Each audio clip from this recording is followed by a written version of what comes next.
ಇವತ್ತು ಕಾಲೇಜ್ ರಜೆ ಇದ್ರೂ ನಾವು ಕಾಲೇಜ್ಗೆ ಯಾಕೆ ಹೋಗಿದೆ ಅಂತ ಹೇಳ್ತೀನಿ ಬರ್ರಿ. ನಮಸ್ಕಾರ ಎಲ್ಲ ಯುಕೆ ಮಂದಿಗ. ಇವತ್ತು ಕಾಲೇಜ್ಗೆ ಎದಕ್ಕೆ ಹೋಗಿದೆ ಅಂತಂದ್ರೆ ಇವತ್ತು ನಮ್ಮ NSS ಗ್ರೂಪ್ ಕಡೆಯಿಂದ ಪ್ರಿಪರೇಷನ್ ಇತ್ತಂತ, ಮೀಟಿಂಗ್ ಇತ್ತಂತ. ಅದ್ರ ಸಲುವಾಗಿ ನಮ್ಗೆ ಎಲ್ಲರಿಗೆ ಬಾ ಅಂದರು. ಅದಕ್ಕೆ ಕಾಲೇಜ್ಗೆ ಹೋಗಿದ್ದೆವು. ಕಾಲೇಜ್ಗೆ ಹೋಗೋದು ಅಲ್ಲೆಲ್ಲ ಒಂದು ಕ್ಲಾಸ್ ರೂಮ್ದಾಗ ಕುಂತು ಅಲ್ಲಿಂದ ಎಲ್ಲ ಸರ್ಗಳು ಬಂದು ಹೆಂಗೆ ಇರ್ತದೆ NSS ಡಿಸಿಪ್ಲಿನ್ ಹೆಂಗಿರಬೇಕು ಮತ್ತು NSS ಕ್ಲಾಪ್ಸ್ ಹೆಂಗೆ ಹಾಕಬೇಕು ಅಂತದ್ರ ಬಗ್ಗೆ ಎಲ್ಲ ಡೀಟೇಲ್ಸ್ ಹೇಳೋರು. ಅದು ಹೇಳೋದಾಗೋದು. ಆಮೇಲೆ ನಮ್ಮ ಪ್ರಿನ್ಸಿಪಲ್ ಸರ್ ಬಂದು ಅವ್ರು ಒಂದು ಸ್ವಲ್ಪ ಎಲ್ಲ ಹೇಳೋರು. ಅವ್ರು ಹೇಳೋದಾಗೋದು. ಅವ್ರು ಮತ್ತು ನಮ್ಮ ಪ್ರಿನ್ಸಿಪಲ್ ಸರ್ ನಮ್ಮೆಲ್ಲ ಸ್ಟೂಡೆಂಟ್ಗಳಿಗೆ ಚಾ ತಂದು ಕುಡಿಸೋರು. ಅದಕ್ಕೆ ಭಾಳ ಖುಷಿ ಆಯಿತು. ಅಲ್ಲಿಂದ ಎಲ್ಲಿಗೆ ಬಂದೆವು ಅಂತಂದ್ರೆ ನಮಗೆ ನಮ್ಮ ಟೀಮ್ದವರಿಗೆ ಕ್ಯಾಪ್ ಬೇಕಾಗಿವೆ ಸೇಮೆ. ಅದ್ರ ಸಲ ಹುಡುಕಂತ ಬಂದೆವು. ಅದಕ್ಕೆ ಇವತ್ತು ಅಂಬೇಡ್ಕರ್ ಜಯಂತಿ ಇತ್ತು. ಅಂಬೇಡ್ಕರ್ ಮೂರ್ತಿಗೆ ಭಾಳಷ್ಟು ಹೂವಿನ ಸರಗಳು ಹಾಕಿರು. ಅದನ್ನು ನೋಡ್ಕೊಂಡು ಅಲ್ಲಿಂದ ಸೀದಾ ಕ್ಯಾಪ್ ತೊಂಬರಂತ ಹುಡುಕ್ಲೆವು. ಎಲ್ಲಿ ಬಿ ಸಿಗಲ್ಲದು. ಆಮೇಲೆ ಒಂದು ಥಲ್ ಸಿಕ್ಕು.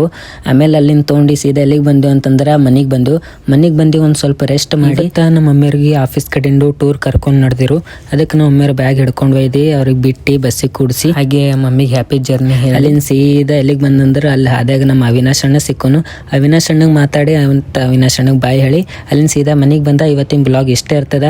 ನಮ್ಮ ಐಡಿಗೆ ಯಾರು ಫಾಲೋ ಮಾಡಿಲ್ಲ ಫಾಲೋ ಮಾಡಿರಿ, ಲೈಕ್ ಮಾಡಿರಿ, ಶೇರ್ ಮಾಡಿರಿ, ಕಮೆಂಟ್ ಮಾಡಿರಿ. ಮತ್ತೆ ಸಿಗಮಿ. ನಮಸ್ಕಾರ.